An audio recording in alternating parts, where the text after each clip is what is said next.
ಕೆಲ್ಸಕ್ಕೆ ಹೋಗಕ್ ಆಗ್ತಿಲ್ಲ ಸರ್, ಹೆಂಗ್ ಹೋಗ್ಲಿ ಸರ್ ನನಗೆ ಕೆಲ್ಸಕ್ಕೆ.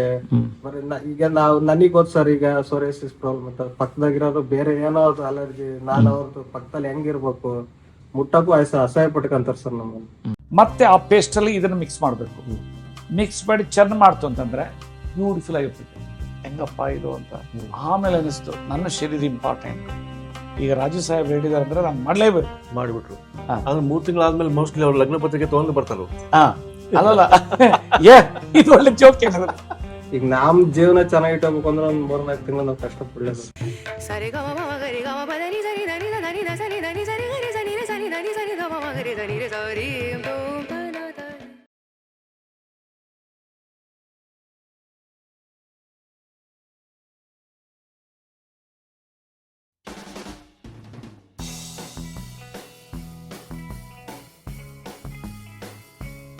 ನಮಸ್ಕಾರ ವಿಶ್ವ ಬಂಧುಗಳಿಗೆ, ಹೊಸ ವರ್ಷ ಸರ್. ನಮಸ್ಕಾರ ಸರ್, ಹೊಸ ವರ್ಷ ಶುಭಾಶಯಗಳು. Thank you. ಸೊ ಈ ವರ್ಷದಲ್ಲಿ ಎಲ್ಲರೂ ಆರೋಗ್ಯವಾಗಿ ಬಾಳ್ಬೇಕು. ನಾವು ಆ ಒಂದು ಪಣ ತೊಟ್ಬಿಡೋಣ ಸರ್. ಎಸ್, ಆ ನಿಟ್ಟಿನಲ್ಲಿ ಸರ್ದು ದೊಡ್ಡ ಕಾಯಕ ನಡೆದಿದೆ ಇಲ್ಲಿ.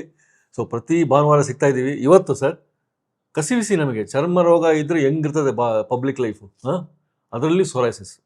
ಸೊ ಅದ್ರ ಬಗ್ಗೆ ಕಾಮೆಂಟ್ಸ್ ಬಂದಿದ್ವು, ನೀವೇ ಬೆಳಕು ಚೆಲ್ಬೇಕು. ನಾವು ಅಷ್ಟೇನೆ.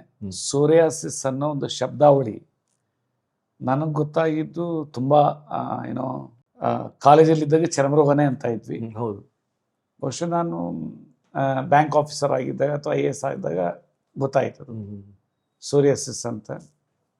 ಆಮೇಲೆ ಅದು ಆಟೋ ಇಮ್ಯೂನ್ ಡಿಸಾರ್ಡರ್ ಅಂತ.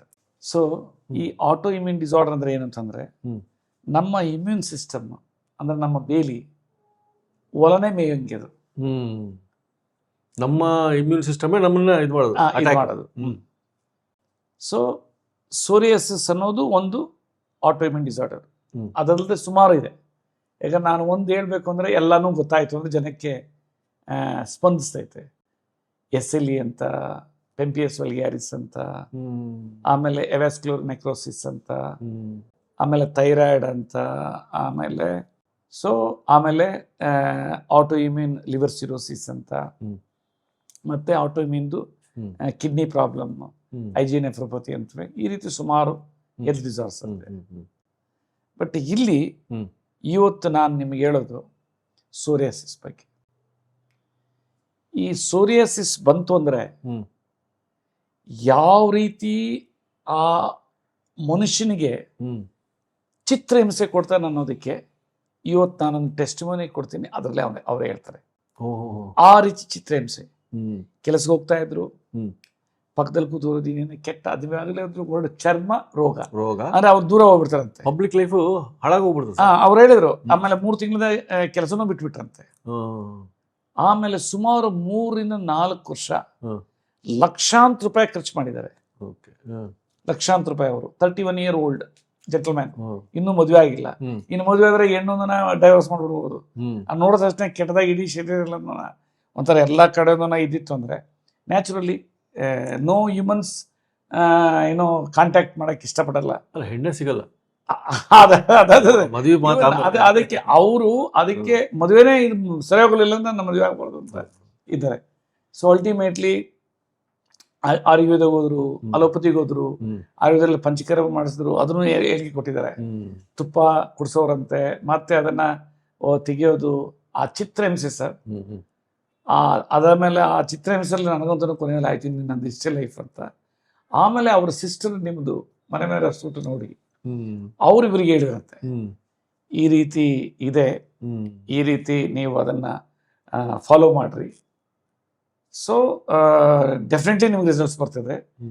ಆಮೇಲೆ ರಾಜು ಸರ್ ಅಂತೂ ಅವ್ರ IAS ಆಫೀಸರ್ಸು ಎವಿಡೆನ್ಸ್ ಇಲ್ದೇನೆ ಇದಿಲ್ದೇನೆ ಅವ್ರು ಹೇಳಕ್ ಹೋಗಲ್ಲ. ಇಲ್ಲಾಂದ್ರೆ ಟ್ರೈ ಮಾಡಿ ಹೇಳ್ತಾರೆ, ಇಲ್ಲಾಂದ್ರೆ ನೀವೇನೇನೆ ರಿಸಲ್ಟ್ಸ್ ಬರ್ತದೆ ಅಂತ ಹೇಳ್ತಾರೆ.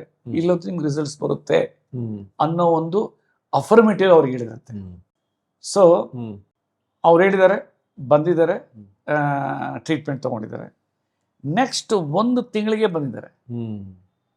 ಸೊ 1 ತಿಂಗಳದಾಗ ಬಂದಾಗ ಎಷ್ಟು ಖುಷಿಯಾಗಿ ಹೇಳಿದ್ರಂದ್ರೆ, 2ನೇ ತಿಂಗಳು ಟ್ರೀಟ್ಮೆಂಟ್ ಮಾಡೋದಕ್ಕೆ ಸರ್ 30% ನನಗೆ ರಿಲೀಫ್ ಆಯಿತು ಅಂತ ಹೇಳಿ. ಹೆಂಗೆ 30% ಅಂತೀರಿ? ನನ್ನ ಶರೀರದಲ್ಲಿ ಇರೋದೆಲ್ಲ ಗಾಯಗಳು ಹೊರಟೋಯ್ತು. ಮಾಯಾ. ತಲೆನಲ್ಲಿ ಮಾತ್ರ ಇನ್ನೂ ಇದೆ. ಇನ್ನೂ ಇದೆ. ಸೊ ಆದ್ರೆ ಈಗ ನನಗೆ ಬೇರೆಯವ್ರ ಹತ್ರ ಹೋಗಿ ಕೂತ್ಕೊಳ್ಳೋದಕ್ಕೆ ಮುಜುಗರ ಇಲ್ಲ. ಸೊ ನಾನಂದೆ ನಾನು ಕೋತಿ ಆಹಾರ ಪದ್ಧತಿ ಹೇಳಿದ್ನಿ, ಯಾಕಂದ್ರೆ ಮಂಕಿ ಡಯಟ್ ಭಾರಿ ಫೇಮಸ್ ಆಗಿದೆ. ಸೊ ಹೆಂಗ್ ಅನಿಸ್ತದೆ, ನಾನು ಪೋಕ್ ಮಾಡ್ತೀನಿ. ಯಾಕಂದ್ರೆ ಜನರಿಗೆ ಆ ಮಂಕಿ ಅಂದ್ರೆ ಕೆಲವರು ಎಂತ ವಿಚಿತ್ರ ಹೇಳ್ತಾರೆ ಅಂದ್ರೆ, ಅಲ್ಲ ಸರ್ ತರಕಾರಿ ಹೆಂಗ್ ತಿನ್ನಕ್ತದೆ. ನಾನಂದ್ರೆ ಏನು ತರಕಾರಿ ತಿನ್ನಕ್ಕೆ ಹೇಳ್ತಾ ಇದ್ದೇನೆ, ಬೀನ್ಸ್ ತಿನ್ನಕ್ಕೆ ಹೇಳ್ತಾ ಇದ್ದೇನೆ, ಕೋಸು ತಿನ್ನಕ್ಕೆ ಹೇಳ್ತಾ ಇದ್ದೇನೆ, ಅಥವಾ ಪಡವಲ್ಕಾಯಿ ತಿನ್ನಕ್ಕೆ ಹೇಳ್ತಾ ಇದ್ದೇನೆ, ಅವೆಲ್ಲ ತರಕಾರಿ. ನಾನು ಹೇಳುದು ಸಲಾಡ್.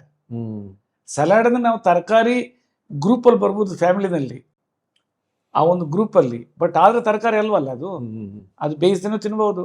ಸೊ ಆ ಟೈಪ್ ಇವ್ರು ಕೇಳಿದೆ ಹೆಂಗ ಸರ್, ಒಂದು 3 ದಿನ 1 ವಾರ ಸ್ವಲ್ಪ ನನಗನಿಸ್ತು ಹೆಂಗಪ್ಪ ಇದು ಅಂತ.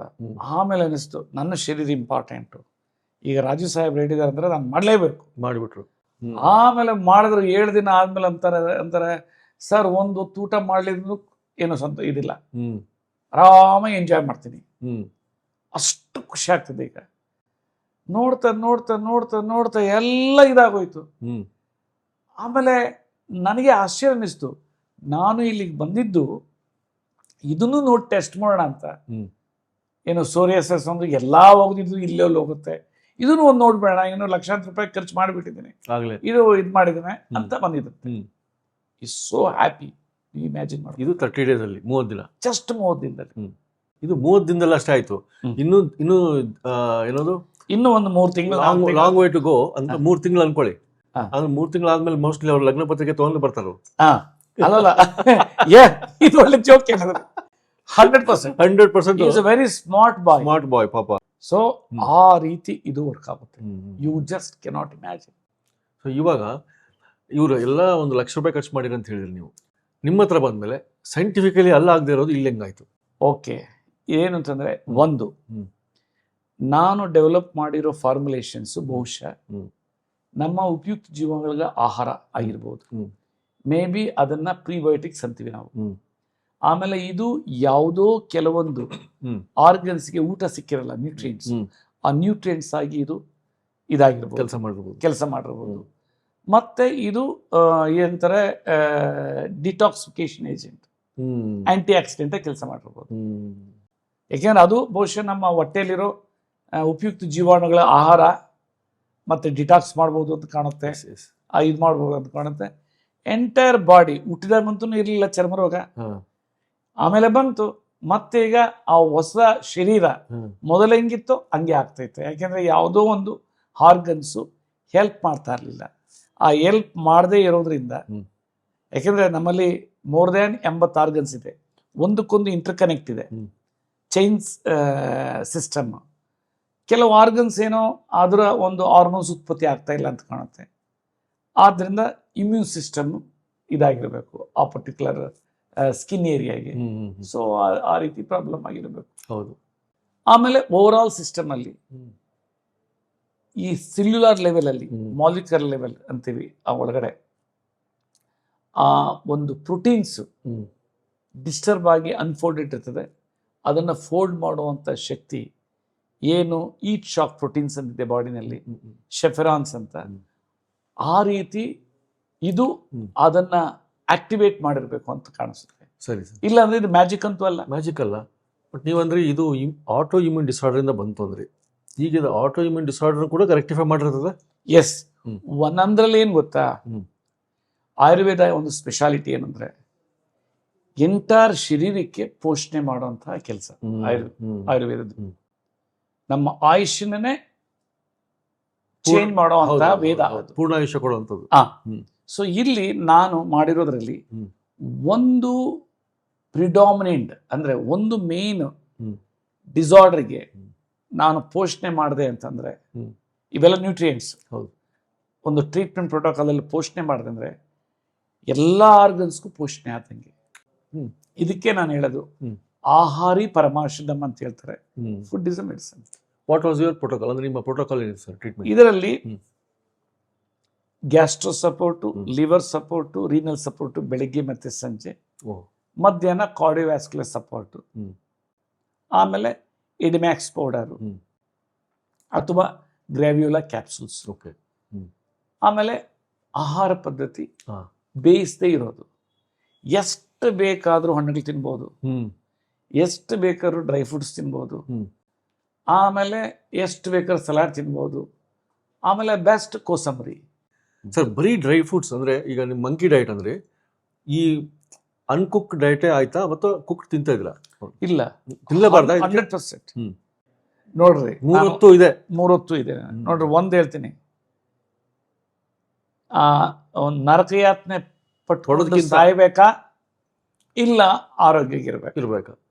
ಸರ್ ಇವತ್ತು ಹೆಂಗಾದ್ರೂ ನೀವು ಹೇಳಿದ್ರಿ ನಮಗೆ ಇದು ಅನ್ಕುಕ್ಟೇ ಇರ್ಬೇಕು ಡಯಟ್ ಅಂತ, ಅದ್ರದ್ದೇ ಯಾವ್ದಾದ್ರು ರೆಸಿಪಿ ತೋರಿಸಿ. ಇವಾಗ ಏನು ಗೊತ್ತಾ, ಹೊಟ್ಟೆ ತುಂಬಕ್ಕೆ ಹೋಗೋದನ್ನ ಮಜ್ಜಿಗೆ ಇದು ಯಾವ್ದಪ್ಪ ಕರ್ಮ, ಮಜ್ಜಿಗೆ ಕುಡಿಬೇಕನ್ನೋ ಜಾಗದಲ್ಲಿ ಆ ಮಜ್ಜಿಗೆನಲ್ಲೇ ಬೆಸ್ಟ್ ಲಸ್ಸಿ ಟೈಪ್ ಮಾಡೋ ಅಂತ ಡ್ರೈ ಫ್ರೂಟ್ಸ್ ಎಲ್ಲ ಮಿಕ್ಸ್ ಮಾಡಿಬಿಟ್ಟು, ಸೊ ಆಯ್ತು, ಮಜ್ಜಿಗೆ ಬ್ಯೂಟಿಫುಲ್ ಆಗಿರ್ತೈತೆ. ಸೊ ಬರೀ ಮಜ್ಜಿಗೆ ಕುಡಿಯೋದಕ್ಕಿಂತ ಇಂಥ ಮಜ್ಜಿಗೆ ಕುಡಿಯೋಣ, ಆಮೇಲೆ ಟೆಸ್ಟಿಮೋನಿ ಕೂಡ ನೋಡ್ಬೇಡ ಸರ್. ಸರ್ ನಮಸ್ಕಾರ. ನಮಸ್ಕಾರ. ನೋಡ್ರಿ, ಇದು ಮಜ್ಜಿಗೆ. ಮಜ್ಜಿಗೆ ಇಟ್ಕೊಂಡಿದ್ದೀರಿ. ಇದೆಲ್ಲ ಡ್ರೈ ಫ್ರೂಟ್ಸ್. ಏನೇನು ಇಟ್ಕೊಂಡಿವಿ ಸರ್? ಸೊ ಇದು ಗೋಡಂಬಿ, ಇದು ಉರಿಗಡ್ಲೆ, ಇದು ಆಲ್ಮಂಡ್, ಬಾದಾಮ್. ಸೊ ಬಾದಾಮ್, ಇದ್ರ ಜೊತೆನಲ್ಲಿ ಡೇಟ್ಸು ಹಾಕೊಳ್ಬಹುದು. ಸೊ ಇದನ್ನ ಮಜ್ಜಿಗೆ ಮಜ್ಜಿಗೆ ಇಟ್ಕೋಬೇಕು. ಇದನ್ನ ಪೇಸ್ಟ್ ಮಾಡಿ ಈ ಮಜ್ಜಿಗೆನಲ್ಲಿ ಹಾಕ್ಬಿಟ್ಟು ಮತ್ತೆ ಚರ್ನ್ ಮಾಡ್ಬಿಡ್ತು ಅಂತಂದ್ರೆ ಬೆಸ್ಟ್ ಮಜ್ಜಿಗೆ ಆದಂಗೆ. ಸೊ ಇದನ್ನ ಮಿಕ್ಸಿನ ಹಾಕಿ ಮೂರನ್ನು ಇದು ಮಾಡ್ಬೇಕಾ? ಫಸ್ಟ್ ಇದನ್ನ ಮೂರನ್ನು ಮಿಕ್ಸ್ ಪೌಡರ್ ಮಾಡ್ಕೋಬೇಕು. ಆ ಪೌಡರ್ ಮಾಡ್ಕೊಂಡು ಸ್ವಲ್ಪ ನೀರು ಹಾಕಿ ಅದನ್ನ ಈ ಪೇಸ್ಟ್ ಆಗೋಯ್ತು ಅಂದ್ರೆ ಮತ್ತೆ ಆ ಪೇಸ್ಟ್ ಅಲ್ಲಿ ಇದನ್ನ ಮಿಕ್ಸ್ ಮಾಡಬೇಕು. ಮಿಕ್ಸ್ ಮಾಡಿ ಚರ್ನ್ ಮಾಡ್ತು ಅಂತಂದ್ರೆ ಬ್ಯೂಟಿಫುಲ್ ಆಗಿರ್ತದೆ. ಇದನ್ನ 2 ಸರಿ 3 ಸರಿ ಯಾವ ಹೊಟ್ಟೆ ತಗೊಂಡ್ರೆ ಆಯ್ತು ಅಷ್ಟೇ. ಇದನ್ನ ಮಾಡ್ಕೊಂಡ್ ಬಪ್ಪ, ಸಿ ಎಷ್ಟು ಚೆನ್ನಾಗಿದೆ ಡ್ರೈ ಫ್ರೂಟ್ಸ್ ಮಜ್ಜಿಗೆ. ಬಹುಶಃ ಯಾರು ಇಮ್ಯಾಜಿನ್ ಮಾಡ್ಕೊಂಡಿಲ್ಲ ಅಂತ ಕಾಣುತ್ತೆ, ಡ್ರೈ ಫ್ರೂಟ್ಸ್ ಜೊತೆನಲ್ಲಿ ಮಜ್ಜಿಗೆನಲ್ಲೂ ಡ್ರೈ ಫ್ರೂಟ್ಸ್ ಮಾಡ್ಬೋದು ಅಂತ. ಸೊ ದಟ್ ಹೆಂಗೆ ಇದಾಗುತ್ತೆ ಅಂತಂದ್ರೆ ಇದು ತಗೊಂಡ್ರೆ ಒಂದು ಡೈಜೆಷನ್ ಇಂಪ್ರೂವ್ಮೆಂಟ್ ಆಗುತ್ತೆ, ಹಸಿವಾಗಲ್ಲ, ಎಂಜಾಯ್ ಮಾಡ್ಬೋದು. ಯಾಕೆಂದ್ರೆ ಎಸ್ಪೆಷಲಿ ಕೋತಿ ಆಹಾರ ಪದ್ಧತಿ ಮಾಡೋರ್ಗೆ ಅದೇನೆ, ಸಡನ್ ಆಗಿ ಏನೋ ಒಂಥರ ಆಗಿರ್ತದೆ ಅಂತ ಟೈಮ್ನಲ್ಲಿ ತಗೊಂಡು ಎಷ್ಟು ಚೆನ್ನಾಗಿದೆ ಅಂದ್ರೆ ಯು ಕಾಂಟ್ ಇಮ್ಯಾಜಿನ್. ಅದ್ಭುತ ಸರ್. ಇದು ಯಾವಾಗ ತಗೋಬೇಕು ಸರ್? ಇದನ್ನ ಎಸ್ಪೆಷಲಿ ಯಾವಾಗ ಹಸಿವಾಗುತ್ತೆ ಮಾಡಿಟ್ಕೊಳ್ಬಹುದು. ಇದನ್ನ ಮಾಡಿಟ್ಕೊಂಡ್ಮೇಲೆ ಇಮಿಡಿಯೇಟ್ಲಿ ತಗೊಳ್ಬೇಕಂತೇನಿಲ್ಲ. ಮಾಡಿಟ್ಕೊಂಡ 2 ಗ್ಲಾಸು 3 ಗ್ಲಾಸು ಯಾವಾಗ ಬೇಕು ಅವಾಗ ತಗೊಂಡ. ಯಾಕಂದ್ರೆ ಯಾವಾಗಲೂ ಮಾಡ್ಬೇಕಂದ್ರೆ ಕಷ್ಟ ಆಗ್ತೈತೆ. ಸರಿ. 1 ಟೇಬಲ್ ಸ್ಪೂನ್ ಅಷ್ಟೇ, 1 ಟೇಬಲ್ ಸ್ಪೂನು ಅಥವಾ 2 ಟೇಬಲ್ ಸ್ಪೂನು ಉರಿಗಡ್ಲೆ, ಆಮೇಲೆ 1 ಟೇಬಲ್ ಸ್ಪೂನು ಒಂದು 4-5 ಕಾಳು ಇದು ಗೋಡಂಬಿ, ಒಂದು 3-4 ಕಾಳು ಸೋಪ್ ಮಾಡಿದ್ದಾಗ್ಲಿ ಫ್ರೈ ಮಾಡಾಗ್ಲಿ ಬಾದಾಮು, ಆಮೇಲೆ ಡೇಟ್ಸ್ 1 ಅಥವಾ 2 ಹಾಕೊಂಡ್ರೆ ಅದನ್ನು ಫಸ್ಟ್ ಇಂಪಾರ್ಟೆಂಟ್ ಪೇಸ್ಟ್ ಮಾಡಬೇಕು. ಪೌಡ್ರು ಮತ್ತೆ ಪೇಸ್ಟ್ ಆಗಬೇಕು. ಅದಾದ್ಮೇಲೆ ಮಜ್ಜಿಗೆನೆಲ್ಲ ಹಾಕ್ಬಿಟ್ಟು ಇದು ಮಾಡಿದ್ರೆ ಪ್ರಾಪರ್ ವೇ ಇದಾಗ್ತದೆ. Okay sir, thank you. ನಿಮ್ಮ ಹೆಸರೇನಪ್ಪ? ಈಶ್ವರ್ ಅವರ. ಸೊ ಇವತ್ತು 17th 12/2025 ಬಂದಿದ್ದೀರಿ. ಸೋರಿಯಾಸಿಸ್ ಅಂತ 1 ತಿಂಗಳಿಗೆ ಟ್ರೀಟ್ಮೆಂಟ್ ತಗೊಳ್ತಾ ಇದ್ರಿ. ಅನುಭವಗಳು ಹೇಳ್ರಿ, ಸೋರಿಯಾಸಿಸ್ ಮೊದಲು ಹೆಂಗಿತ್ತು, ಏನೆಲ್ಲ ಟ್ರೀಟ್ಮೆಂಟ್ ಹೆಂಗೆ? ಹೌದು ಸರ್, ಮುಂಚೆ ನಾನು ಬೇರೆ ಕಡೆ ಎಲ್ಲ ಹಾಸ್ಪಿಟ್ಲ್ಗಳಲ್ಲೆಲ್ಲ ತೋರಿಸಿದ್ದೀನಿ ಸರ್, ಮತ್ತೆ ಬೇರೆ ಆಯುರ್ವೇದಿಕಲ್ಲೆಲ್ಲ ತೋರಿಸಿದ್ದೀನಿ. ಬಟ್ ಅಲ್ಲೆಲ್ಲ ಪಂಚಕರ್ಮ ಚಿಕಿತ್ಸೆ ಆ ಥರ ಎಲ್ಲ ಹೇಳಿದ್ರು ಸರ್. ಬಟ್ ನನ್ನ ಕೈಲೆಲ್ಲ ಅದನ್ನೆಲ್ಲ ಮಾಡೋಕ್ಕಾಗಲಿಲ್ಲ ಸರ್. ಅದೇನೋ ತುಪ್ಪ ಅಂತ ಕೊಡ್ತಾರೆ, ಮತ್ತೆ ಅದಕ್ಕೇನೋ ಮತ್ತೆ ಬೇರೆ ಬೇರೆ ಚಿಕಿತ್ಸೆ ಎಲ್ಲ ಹೇಳಿದ್ರು ಸರ್. ಎಣ್ಣೆ ಎಲ್ಲ ಮೈ ಮೇಲೆಲ್ಲ ಹಾಕಿ ಅದೆಲ್ಲ ಮಾಡಬೇಕು. ಪ್ರತಿ ಒಂದೊಂದು ಥರ ಹಂತಗಳು ಸರ್. ಅದು ಭಾಳ ಹಿಂಸೆ ಅನ್ಸ್ಬಿಡ್ತು ಸರ್. ಒಂದು ಕೂಡ ನನ್ನ ಕೈಲಿ ಮಾಡೋಕ್ಕಾಗಲಿಲ್ಲ ಸರ್. ಯಾಕಂದ್ರೆ ಆ ತುಪ್ಪ ಕುಡಿಬೇಕು, ಮತ್ತು ಅದರಿಂದ ವಾಮಿಟ್ ಮಾಡ್ಕೋಬೇಕು. ಪ್ರತಿ ಒಂದು ವಾರ ತನಕ ಅದನ್ನ ಕುಡಿಸ್ತಾರೆ ಸರ್. ಡೈಲಿ ಬೆಳಗ್ಗೆ ಹೋಗ್ಬೇಕು, ಕುಡಿಬೇಕು, ಮತ್ತು ಅದು ಬೇದಿ ರೂಪದಲ್ಲಿ ತೆಗಿಬೇಕು. ಮನುಷ್ಯನ ಸುಸ್ತು ಮಾಡ್ತತೆ ನಿಜವಾಗ್ಲೂ ಸರ್. ಆಗಲಿಲ್ಲ. ಮತ್ತು ಅಲ್ಲಿ ಬೇರೆ ಹಾಸ್ಪಿಟ್ಲಲ್ಲಿ ಒಂದು 20 ದಿವಸ 25 ದಿವಸ ಅಡ್ಮಿಟ್ ಮಾಡಿದ್ರು. ಆದ್ರೂ ಆಗಲಿ ಸುಮಾರು ಒಂದು 50-60 ಸಾವಿರ ರೂಪಾಯಿ ಎಲ್ಲ ಕಳ್ಕೊಂಡೆ ಸರ್. ಬಟ್ ಒಂತಾಗೆ ಬೇರೆ ತೆಗೆಲ್ಲ ನೋಡಿದ್ರೆ ಹಂಗೆಲ್ಲ ಲಕ್ಷಾಂತರ ಪಟ್ಲೆ ಕಳೆದ್ಬಿಟ್ಟಿವಿ ಸರ್. ಯಾಕೆಂದ್ರೆ ನನಗೆಲ್ಲ ಅಷ್ಟು ಹಿಂಸೆ ಸರ್. ಎಲ್ಲಿ ಜಾಸ್ತಿ ಆಗ್ಬಿಡ್ತತ್ತು, ಬೇರೆ ಕಡೆ ಎಲ್ಲ ನೋಡಿಬಿಟ್ರೆ ವಿಡಿಯೋ ನೋಡ್ತಿರ್ತೀನಲ್ಲ ಸರ್, ಮೈ ತುಂಬ ಎಲ್ಲ ಆಡ್ಕೊಂಡ್ಬಿಡ್ತತ್ತು. ಈಗ ನಮ್ದು ಒಂದು ಏಜ್ ಸರ್. ಈ ಏಜಲ್ಲಿ ನಾವೆಲ್ಲ ಈಗ ಹಂಗೆ ಆಗ್ಬಿಟ್ರೆ ನಮ್ಮ ಲೈಫೇ ಕಳ್ಕೊಂಡಲ್ಲ ಸರ್. ಯಾಕೆ ನಮ್ಮ ಜೀವದ ಮೇಲೆ ಆಸೆನೇ ಹೋಗ್ಬಿಟ್ಟಿತ್ತು ಸರ್, ಹೇಳ್ಬೇಕಲ್ಲ.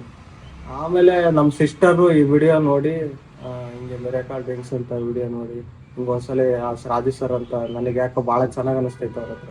ಒಂದ್ಸಲಿ ಹೋಗಿ ಮೀಟ್ ಆಗು ನೋಡೋಣ, ಇದು ಒಂದು ಪ್ರಯತ್ನ ಮಾಡೋದಕ್ಕೆ ನಾನು ಇಲ್ಲಿಗೆ ಬಂದೆ ಸರ್. ಇಲ್ಲಿ ಬಂದು ನಿಜವಾಗ್ಲೂ ಇದನ್ನ ಮಂಕಿ ಡಯಟ್ ಮಾಡ್ರಿ ಅಂತ ನೀವು ಹೇಳಿದ್ರಿ ಸರ್. ಬಟ್ ಇದನ್ನ ನಾನು ನಂಬಿಕೆ ಇಟ್ಟು ಮಾಡಿದ್ದೆ ಸರ್. ಬಟ್ ಅದಕ್ಕೆ ಪ್ರತಿಫಲವಾಗಿ ಒಂದು 30% ನನಗೆ ಒಂದು ತಿಂಗಳಲ್ಲಿ ಚೆನ್ನಾಗಿ ರಿಸಲ್ಟ್ 30% ಅಂದ್ರೆ ಎಲ್ಲಿ ಏನೆಲ್ಲ ರಿಸಲ್ಟ್ 30% ಅಂದ್ರೆ ಎಲ್ಲಿ? ಈಗ ಇಲ್ಲೆಲ್ಲ ಆಗಿದ್ದು ಸರ್, ಕಾಲ್ ಮೇಲೆಲ್ಲ. ಅವೆಲ್ಲ ಆಲ್ಮೋಸ್ಟ್ ಎಲ್ಲ ಕಡಿಮೆ ಓದಿತ್ತು ಸರ್. ಅಂದ್ರೆ ಮೇಲೆಲ್ಲ ಇದಾಗಿತ್ತು, ಕಡಿಮೆ ಆಗಿದೆ ಸರ್. ಆಲ್ಮೋಸ್ಟ್ ಗ್ರೇಟ್ ಅಪ್ಪ, ಕಡಿಮೆ ಆಗಿದ್ದಾವೆ. ಹೆಂಗ ಅನಿಸುತ್ತೆ ಈಗ ಲೈಫ್ ಮೊದಲು? ಚೆನ್ನಾಗ್ ಅನಿಸ್ತದೆ ಸರ್. ಮುಂಚೆ ಎಲ್ಲ ಬೆಟರ್ ಮಾಡಿದೆ. ಯಾಕಂದ್ರೆ ಮುಂಚೆ ನನ್ ದಿನ ಬೆಳಗ್ಗೆ ಎದ್ರೆ ಚಿಂತೆ ಸರ್, ರಾತ್ರಿ ಮಲಗ್ಬೇಕಾದ್ರೂ ಅದೇ ಚಿಂತೆ, ಬೆಳಗ್ಗೆ ಎದ್ರು ಅದೇ ಚಿಂತೆ. ಈಗ ನಾನು ಕೆಲ್ಸಕ್ಕೆ ಹೋದ್ರೆ 2-3 ತಿಂಗಳು ಸಂಬಳ ವೇಸ್ಟ್ ಸರ್. ಕೆಲ್ಸಕ್ಕೆ ಹೋಗಕ್ ಆಗ್ತಿಲ್ಲ ಸರ್. ಹೆಂಗ್ ಹೋಗ್ಲಿ ಸರ್ ನನಗೆ ಕೆಲ್ಸಕ್ಕೆ? ಬರೀ ಈಗ ನನಗ್ ಗೊತ್ತು ಸರ್, ಈಗ ಸೋರಿಯಾಸಿಸ್ ಪ್ರಾಬ್ಲಮ್ ಅಂತ ಪಕ್ಕದಾಗಿರೋದು ಬೇರೆ ಏನೋ ಅಲರ್ಜಿ. ನಾನು ಅವ್ರದ್ದು ಪಕ್ಕದಲ್ಲಿ ಹೆಂಗಿರ್ಬೇಕು, ಮುಟ್ಟಕ್ಕೂ ಅಸಹ್ಯ ಪಟ್ಕೊಂತಾರ ಸರ್ ನಮ್ಮಲ್ಲಿ. ನಿಜವಾಗ್ಲು ಇವಾಗ ಒಂದ್ ಸ್ವಲ್ಪ ರಿಲೀಫ್ ಆಗಿದೆ ಸರ್. ಗ್ರೇಟ್ ಅಪ್ಪ, ಖುಷಿ ಆಗ್ತದೆ ಒಟ್ಟಲ್ಲಿ. ಈಗ ನಿಜವಾಗ್ಲು ಖುಷಿ ಆಗ್ತದೆ. ಇನ್ನೊಂದು 3 ತಿಂಗಳಿಗೆ ಲೈಫೇ ಚೇಂಜ್ ಆಗ್ಬಿಡ್ಬೇಕು ನಿಮ್ದು. ನಂಬಿಕೆ ಇದೆ ಸರ್. ಬಾಡಿ ಎಲ್ಲ ಫುಲ್ ಆರಾಮ್ ಅನ್ಸುತ್ತೆ ಸರ್. ನನಗೇನು ಆತರ ನಾನು ಏನೋ ಊಟ ಬಿಟ್ಬಿಟ್ರೆ ಏನೋ ಅವೆಲ್ಲ ಸುಳ್ಳು. ಊಟ ಬಿಟ್ಬಿಟ್ರೆ ಏನೋ ಸುಸ್ತಾಕತ್ತೆ, ತಲೆ ತಿರುಗ್ತತೆ. ಬಟ್ ನಾನು ಹಂಗೆ ಅನ್ಕೊಂಡಿದ್ದೆ ಸರ್. ಬಟ್ ಆತರ ಏನಿಲ್ಲ ಸರ್, ಚೆನ್ನಾಗಿದೆ ಸರ್. ನೋಡ್ರಿ, ಈಗ ಕೋತಿ ಒಂದಿನ ಊಟ ಸಿಗ್ಲಿಲ್ಲ ಅಂದ್ರೆ ಎಷ್ಟು ಜಂಪ್ ಮಾಡ್ತಾ ಇರ್ತೈತೆ. ಹೌದೌದು ಸರ್. ಆ ರೀತಿ ನಮ್ಮ ಶರೀರನು ಅಷ್ಟೇ. ಅದು ಊಟಕ್ಕಿಂತ ಜಾಸ್ತಿ ಪ್ರೋಟೀನ್ ಇದ್ರೆಲ್ಲ ಚೆನ್ನಾಗಿ. ಅದಕ್ಕೆ ಎಷ್ಟೋ ಜನ ಗೊತ್ತಿಲ್ವಲ್ಲ, ಅವ್ರಿಗೆ ಬರೀ ಬೇಯಿಸಿದ್ದು ಅನ್ನ ಮುದ್ದೆ ತಿನ್ಬೇಕು. ಈಗ ಮನೆಗೆಲ್ಲ ನನ್ ಮಗ ಅಷ್ಟ ಅನ್ನ ಉಣ್ತಿದ್ದ, ಇಷ್ಟ ಅನ್ನ ಉಣ್ತಿದ್ದ, ಈ ಉಣ್ಣಲ್ಲಪ್ಪ ಹೆಂಗೆ ಭಯ ಪಟ್ಕೊಂಡ್ಬಿಡ್ತಾರೆ ಸರ್. ಅದಕ್ಕಿಂತ ಪ್ರೋಟೀನ್ ಇದ್ರಾಗೆ ಚೆನ್ನಾಗಿ ಸಿಗ್ತತ್ತಲ್ಲ ಸರ್. ಈಗ ನಮ್ ಜೀವನ ಚೆನ್ನಾಗಿ ಇಟ್ಕೋಬೇಕು ಅಂದ್ರೆ ಒಂದ್ 3-4 ತಿಂಗಳು ನಾವು ಕಷ್ಟಪಡಲೇಬೇಕು. ವೆರಿ ಗುಡ್ ಅಪ್ಪ, ನಿಜ ಸರ್. ಒಳ್ಳೆ ರಿಸಲ್ಟ್ ಕಂಡೆ sir. Excellent, thank you very much.